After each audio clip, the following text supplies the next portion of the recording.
Each episode of UX Podcast requires about 10 hours of work by myself, James, and our producer Remy, together with the other related costs like hosting equipment and so on.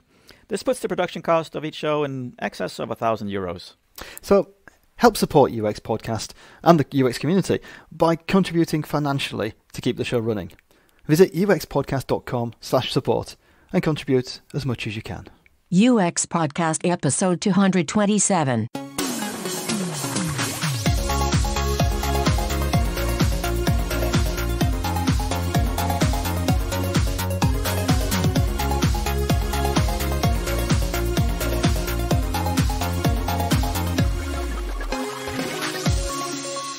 You're listening to UX Podcast, coming to you from Stockholm, Sweden. Helping the UX community explore ideas and share knowledge since 2011.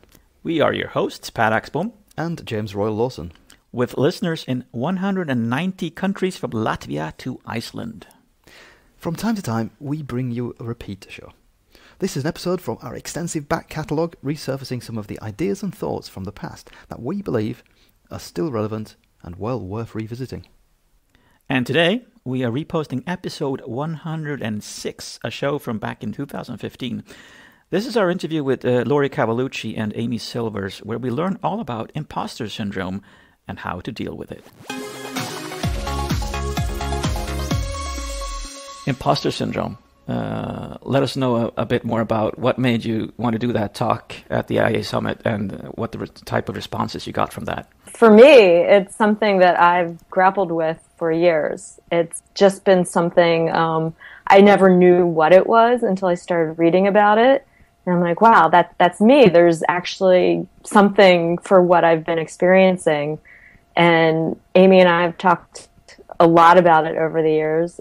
She happens to have been, she cringes when I say this, but she happens to have been my mentor who helped push me. I needed someone to push me. I was holding myself back. And so it started off basically as a self-study, like anything in psychology. It's me search. So it's the interest came from my own difficulties suffering with it through the years. Yeah, I think Lori and I had both been going through some career bumps, and I had maybe done a little bit more applying for jobs than she had because she had been a freelancer for a long time. And she was sort of looking around for things to apply to, but she kept saying things like, well, I haven't used Axure and they want Axure, or I don't use, this software tool and they want it. And I kept telling her, nobody meets all of the qualifications for a job. Just push yourself and go ahead and apply for things, even if they're a little above your level. And we talked about how much we both felt like frauds, like complete frauds, doing that kind of thing. Like we weren't really qualified to be applying for any UX jobs, in spite of both having, at that point, several years experience at least in the field. And it kind of grew from there. Exactly. Actually, James was the one, you've been talking to me, James, about doing this show about imposter syndrome for over a year now, I think. Oh yeah, it's probably close to 2 years. But even before you mentioned it to me the first time, I actually didn't know there was a name for it, because when you described it, I realized, oh my God, I feel that all the time. I didn't know there was a name for it. Yeah, I remember, occasionally you get those, for me anyway, occasionally you get those moments where people come out. And say, I remember one situation when I was working at a client's and we were having a conversation near the coffee machine, and somebody just kind of brought up the fact that they were feeling nervous about doing a particular task in this project, and the conversation then snowballed pretty quickly, and everyone, there's about I think it was four of us around this coffee machine. All of us basically ended up saying to each other, well, I think we all feel like that a lot of the time. Feel like we're not good enough to do these jobs, or not qualified to do them, or we're not going to be able to deliver what's expected of us. And you get those moments where you realise that, I think probably everyone has their moments of feeling like an imposter and a fraud. Yeah. So what's really going on here? I mean, is this special for the field of UX? Because it seems like the UX especially is a field where there are so many new things, and like you were saying there, that there are so many tools we need to know about. There's so many things. Do I know about search engine optimization? Do I know about this and that? Analytics as well. Do I need to care about that? How much do I actually need to know to be a good UX designer?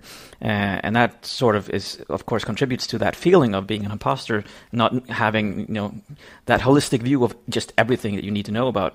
But has imposter syndrome been around always, and is it just something we've been afraid to talk about?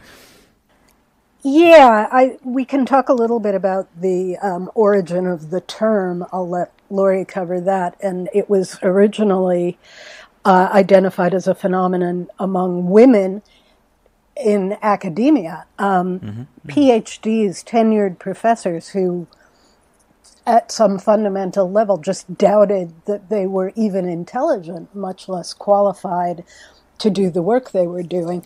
But I think that was mostly putting a name to something that certainly every professional experiences, and probably every human experiences, or most humans experience. It's actually the ones who don't experience it that you have to worry about. Yeah. And there's a name for that syndrome too. It's called the Dunning-Kruger effect, people who actually overestimate their qualifications and their own intelligence.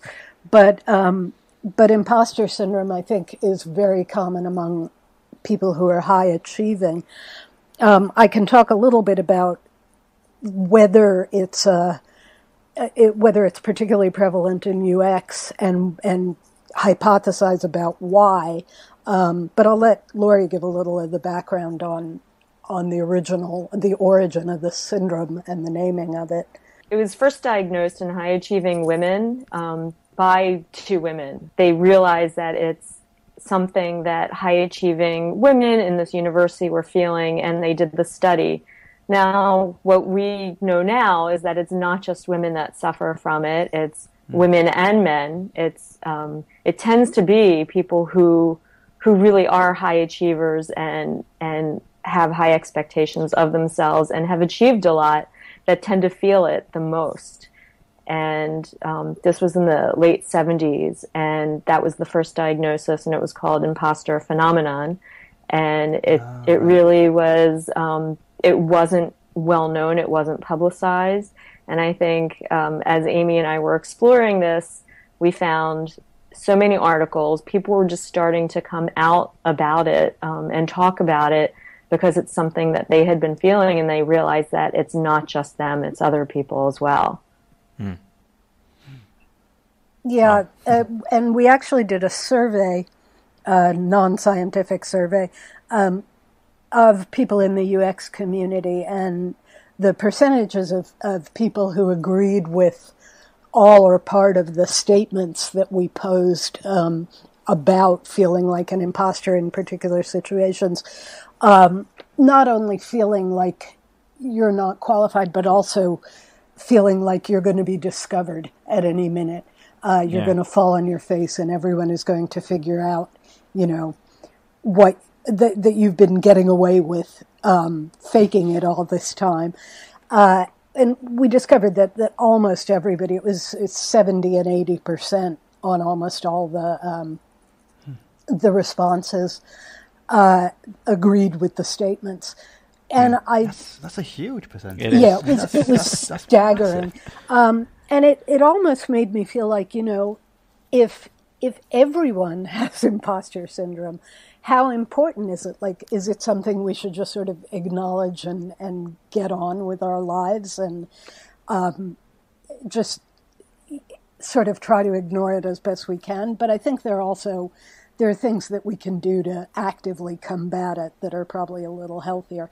But it makes you wonder a little, if everybody has it, is it even really a syndrome? Or is is it just part of being human, part of being a relatively successful human? But I think UX poses kind of some unique challenges for people who are prone to feeling like imposters, because not only do we have all these different skills that we're expected to have, but nobody defines what that skill set is in the same way. No two people, much less two companies or two hiring managers define it in anything like the same way.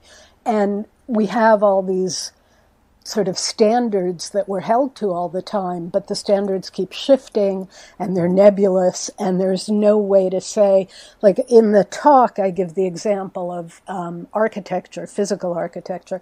I can look at a building that Frank Gehry designed and say, that's a Frank Gehry building, but I can't look at Frank Gehry's website and say, oh, so-and-so designed that website, or, you know, right. his digital presence or whatever. I can't point to anything there because there aren't really standards or objective criteria.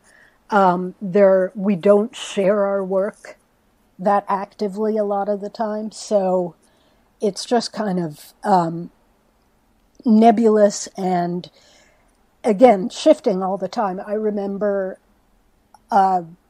I think it's the guy actually who's behind the Future of Web Design conference series who posted 3 or 4 years ago. He tweeted about UX design being a bullshit job title, UX designer. And I was like, oh, okay then, guess I'll pack up my things and go home because, you know, my job is bullshit. And we get stuff like that all the time. You know, you have to know how to code. You should never code. All this stuff telling us how we should be. And if you're not doing this, you're not really a UX designer. And that makes it very hard to feel any sort of sense that you have mastery over your skills, over your job. Exactly. I'll throw in as well the theory that with the work we do, every single project, every single thing we end up doing is unique. So even though we have similarities in some of the tasks, you might do a certain aspect of a task, or wireframe, or you might do an interview or something. User research. User research. Eye tracking test. Yeah, you might do certain parts of the process again and again. But when it comes to the whole thing, the whole process, every company you work with is different, every website's different, every app. So you're going into new territory as a creative person every single time. Right. I also feel that so many of us have come from other fields that contributes to it. So, Amy and I both came from different fields into UX because there wasn't UX when we were studying in school.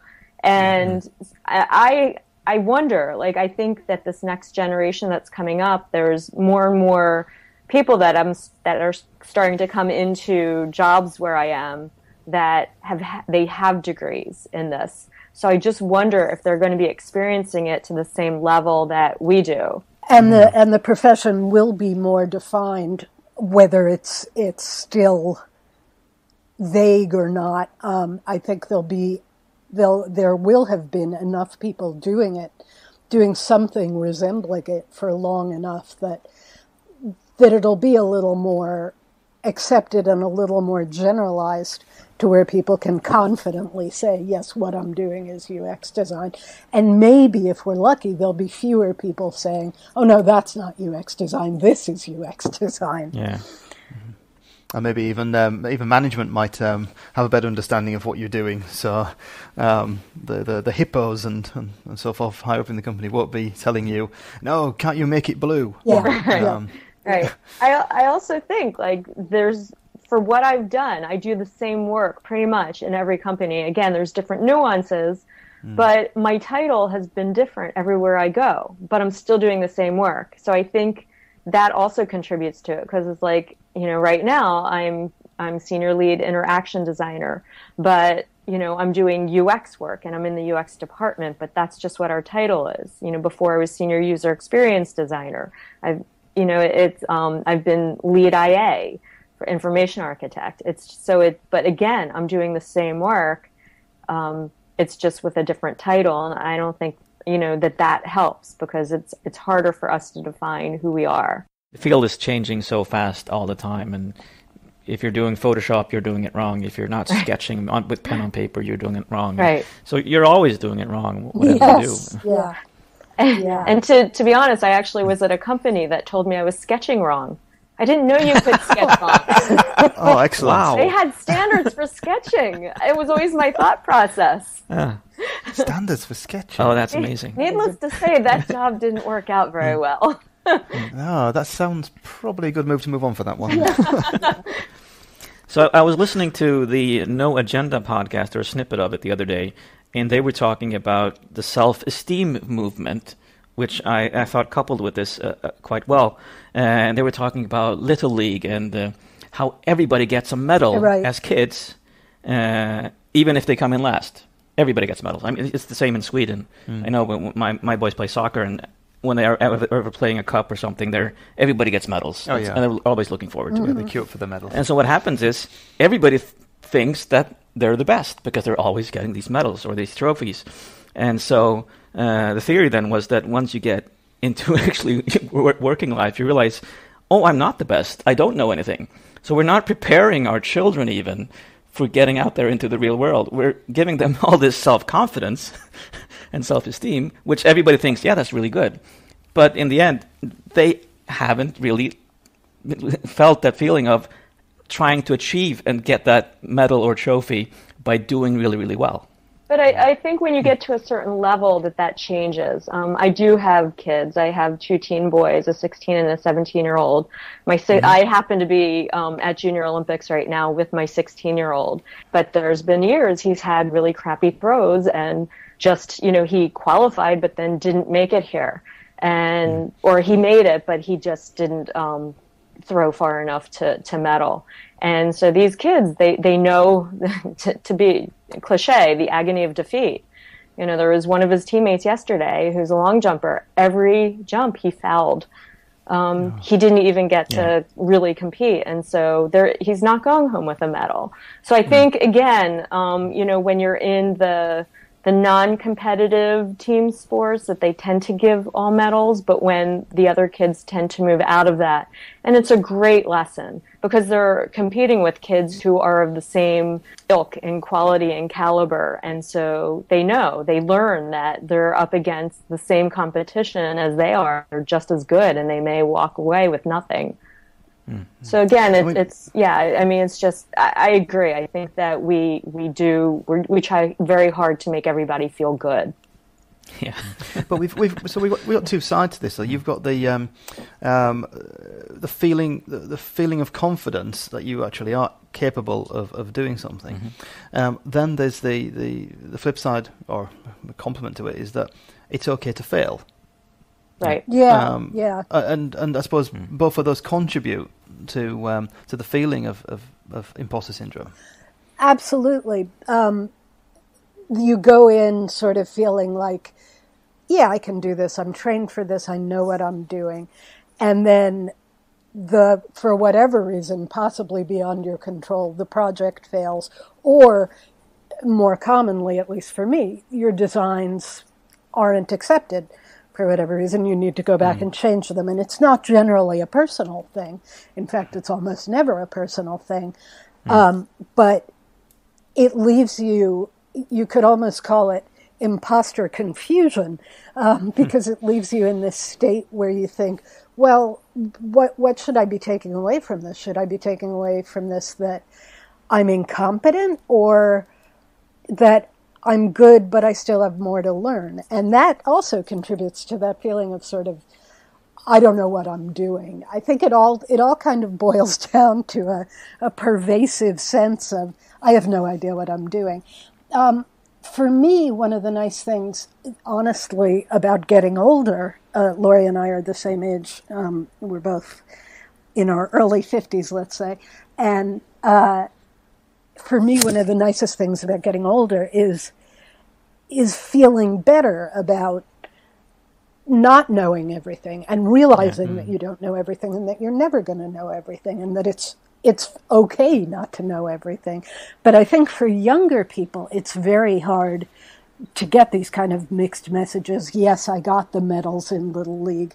And I do find, there are a lot of stereotypes about millennials. I work with a lot of millennials, and what I find with them is, yes, they're very confident. They don't suffer from the kind of self-doubt that I did when I was their age. But they're not arrogant about it. And they do recognize that they don't know everything. And they get, if for some reason they don't recognize that, they get regular life lessons in it, and certainly regular work lessons in it. And they learn from that, and they grow from that. So in a way, that gives me hope, that they'll be confronted with less of this. But I also see them saying, that they have imposter syndrome too. I quote one of my coworkers when we give the talk. He's just the smartest guy. He's young, and he comes off as very confident, very professional. He's spoken at conferences now, even though he's only been in the field for a few years. Very multi-talented, he's a good visual designer, but he's also an ace coder. And when I was first telling him about the talk, he had never heard of imposter syndrome, so I explained it to him, and he said, "Oh, I feel like that every day." Yeah. So, Exactly. I still see this happening, even with this more confident and kind of more brash younger generation, which is unfortunate. So probably we should be talking about it more, because I can really relate to that as I grow older, that I can really accept that I don't know everything. And I'm thinking that when I approach or when I talk to more junior UX designers, that I should probably be careful about how I actually articulate problems, perhaps in solutions, in that I realize that some things are not research-based, but something that they just happened to think of that was fun, or they brought in something from another project, but it didn't fit as well in this project. And when you say stuff like that can make them very much feel, of course, like imposters. They realize, oh my God, I'm not basing this on the right data, but at the same time recognize that we don't have the data, so maybe we are doing it in the right way as best we can anyway. Right. I also think company culture plays a part. I think there are companies where I've been scared to say I don't know. I don't know, and I want to say it, but you can't say that. And then the best managers and the best companies basically allow you to try things and fail and know that, they're there and nothing's going to happen to you, and that you still know what you know. So again, it has a lot to do with where you are and what the feeling is there. And also, for me, me and Per are both consultants, so we're paid to know. Exactly. So for us, even though it's not a culture thing, it can be very difficult for us to sit in a situation and go, well, actually, I have no idea, or I don't know the answer to that. Yeah. So what are we paying you for? Yeah. Well, exactly. But and I used to go through the same thing when I was independent, feeling like they are looking to me to be that knowledge base. But I also learned to say I don't know, but I can find out. And that seemed to help, because they appreciated the honesty, that I wasn't trying to fake it, and respected me more. And I always did. There's so many other experts that I can lean on and get that information from. Yeah, but that's a cultural thing too. There are places where you absolutely can't get away with that. Yes, exactly. I was going to say that. I mean, I've some of my clients, I have no problem whatsoever saying, I actually have no idea, but I'll find out, or I'll get back to you. Or that's a complex issue. I can't just give you a live answer. But with other clients, that would feel more awkward. What is some good advice of how we can go about dealing with this feeling when it bubbles up, or when we notice it in a coworker? The first step is admitting, telling people, being honest and open, saying this is something I suffer from, and that, I feel like I have imposter syndrome some of the time, a lot of the time, and you'll see it come up when there are new things coming along the pike. I also I express in the talk and the workshop that basically putting yourself out there and your work and getting it critiqued, and basically, realizing it's not you. Like, we all tend to personalize this and think that they're critiquing us and they're criticizing us, but it's actually the work, and just separating ourselves from it and moving beyond that, because it's collaboration and getting that feedback. It just makes us better and helps us to learn more. We all have achievements, we all have awards, emails acknowledging hard work, printing those out, hanging them up, anything that acknowledges the work we do, so we can rely on that when we're feeling most like imposters. Mentors, getting a mentor really helps because they push you and they're there to back you up, and you feel like you have someone to lean on. And then mentoring others who have this. And there's also a way to look at the positive side of imposter syndrome, to look at it as a chance to see things with a fresh eye. We talk a lot, I think it's almost a buzzword now, we talk about the beginner's mindset, the beginner's mind, approaching a project with the beginner's mind. So if you really feel new at something, or you really feel like you don't get something, that's a great opportunity to learn about it and open your mind to it and explore it.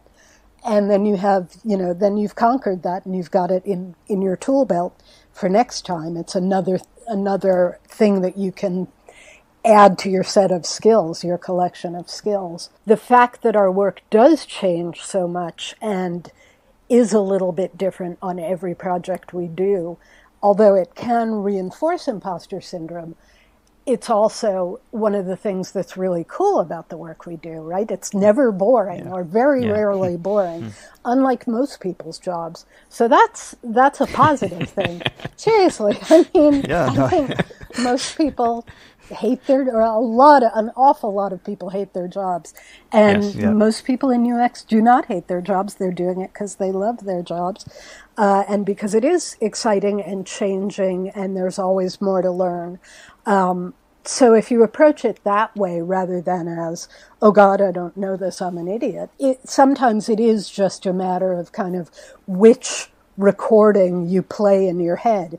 Is it the recording that says, oh God, I know nothing, everybody else knows this and I don't know anything about it, and they're all going to find out and I'm going to fail? Or is it the recording that says, you know how to approach something new, you know how to learn about new things, remember that time when you learned about such and such, approach this like that and it'll be fun. And that's oversimplifying to an enormous degree. But you do have some control over the voices in your head and what they're telling you. So that's a way to deal with it. But also, I think accepting that you're always going to feel some degree of it whenever you're confronted with something especially challenging or just something very new. And that it's okay, Other people feel it too. Just remind yourself. I always like to remind myself, like, I sit in a room with a bunch of my coworkers, and sometimes I'll be completely focused on something, and I'll hear them all laughing. And because I'm a paranoid person, I'll think, oh God, they're laughing at me. And of course they're not laughing at me. They're not even thinking about me. They're thinking about themselves. And that's true for most people in most situations. So when you're sitting in a meeting presenting your designs, the other members of the team are thinking, maybe the product manager is thinking, oh God, I hope I'm not going to sound too stupid if I ask this question about what that button does. Or the other designer is thinking, oh boy, that was my idea. I hope it doesn't bomb. People are focused on themselves. They're not focused on you. And that can really help. Recognizing that can really help deal with imposter syndrome also.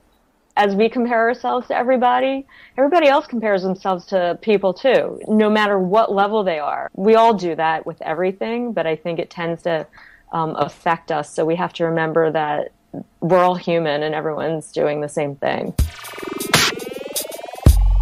Is there any way that we can put imposter syndrome to a positive use when it comes up?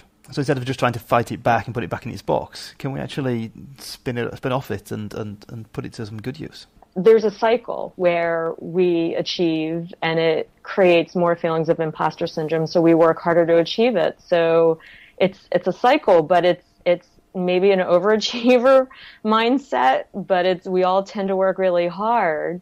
And so I view it as something I have, just like I have brown eyes or I'm left-handed.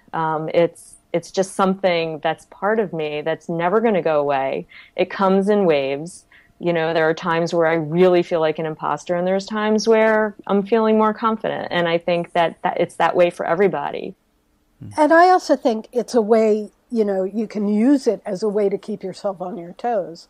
Like, particularly when you've been in the field for a while, you can get sort of lazy in your habits and just rely on things that you've done before, or treat things as, you know, just turn to the obvious solution, rely too heavily on design patterns and not really think things through.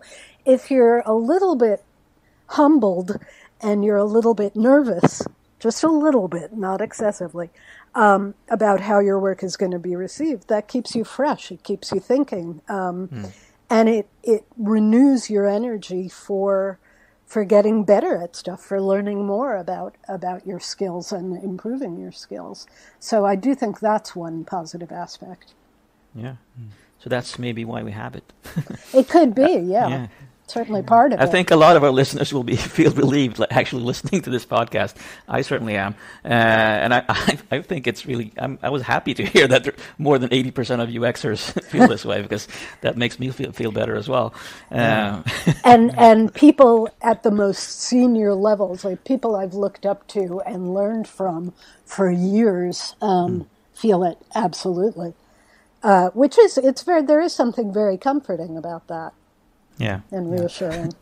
Yeah, we've actually noticed that during the years of interviewing people on UX Podcast, that some people are very, very humble. Yeah. Humble to the point where you see that they probably are suffering from imposter syndrome, that they don't understand why everyone wants to talk to them and wants to interview them for a podcast. Absolutely, yeah. Everybody's just human in the end. Exactly. And remembering that is helpful with imposter syndrome. Interesting that we have to say that to UXers. It is. But, yeah. It's all about the people. Well, you know, I think we tend to look inward somewhat. We observe people, and I think that's why. Like, we're always thinking about things. We're thinking about things outside of ourselves. We're thinking about things within ourselves, and that's, you know, we're looking for patterns in ourselves too. And just like with anything, and I think that that's one of the reasons it also contributes to why so many of us have it. Excellent. Thank you guys for being on UX Podcast. I'm going to be listening back to this show. I know that, to feel better about myself at times. So feel free to reach out anytime, too. Oh, yeah, and we'll be posting a link to your talk at the IA Summit as well in our show notes. We will do. And the link to your Twitter profile so people can get in touch with you as well. Thank you very much. Thank you. Take home already from this. We all need mentors. I like that. That's a good point. I was actually thinking about that. Yeah. Be a mentor and have a mentor. Yes. Actually. yeah. It's it's a two-sided coin there. Yeah. That all of us need someone to talk to. And learn with and learn from. Yeah. And we've talked on several shows about the usefulness of having a mentor. In fact, it's one of our tips that we've given out during listener phone-ins. When asked the question, how do you kind of move on in UX and get started in UX? And we've generally said, you get yourself someone to mentor you. Doesn't have to be a rock star. No, just anyone that you can just throw ideas to and have something come back and just start thinking about what you do and how you feel about it. Yeah, it's good to talk. And I'm so glad I have this phrase now that I can start using more and start talking about people, even in other professions or just at dinner with other people, talk about imposter syndrome, because it seems to be affecting lots and lots of people. And it seems that it's something that people tend to hide about themselves when we should be talking about it more, because it's more normal than not. And I think it's interesting with the high percentage of UXers that in their non-scientific survey said that, put their hands up and said yes, suffer from imposter syndrome. But I also think it's interesting the way that it, at least originally, it was seen as a female thing. Yes. But that now you understand it's actually not gender specific, and that men suffer from it too. Exactly. Although I'll speculate that sometimes men are maybe a little bit less open about these things. Exactly. Not inclined to admit it probably as much. Yeah, because it'd be seen as a sign of weakness. Yeah. Which we know from other studies, health studies. It comes up, I think, fairly often that men underreport. Exactly. Various things. So it's okay. Male, female, or anything else that you can put your hand up and say. Start talking about it. Don't be afraid to admit when you don't know something. See it as an opportunity to learn, and see it as something positive that you have imposter syndrome, because it actually keeps you on your toes and makes you perform well. Yeah, I think one of our previous guests said, I actually can't remember at the moment which one, but the whole thing about that, responding with, "Oh, that's an excellent question. I'll get back to you with an answer." Yeah. So that you know, if you're in a situation where you don't know the answer or don't feel like you can answer, then give some praise for the question, note the question, and buy yourself some time. And because we can't know everything all the time. That reminds me of when I get questions when I do talks. You always repeat the question slowly so that it gives you time to think about the answer. Yeah, buy yourself time. We can't possibly know everything. No, and not have it all fingertip ready in your head. No, exactly. Thank you for spending your time with us. Links and notes from this episode can be found on uxpodcast.com if you can't find them in your pod-playing tool of choice. And remember, you can contribute to funding the show by visiting uxpodcast.com/support. Recommended listening after this episode is 136, Creativity with Denise Jacobs and Chris Nossel. Thank you, Per Axe Bomb. Yes, you need to listen to that show to understand that reference. I think it's that show, isn't it? Yeah, it is that show. Remember to keep moving. See you on the other side.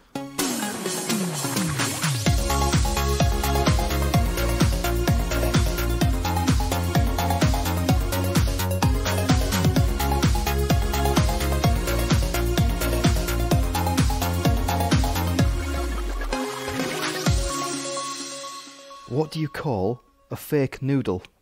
I don't know, James. What do you call a fake noodle? An impasta.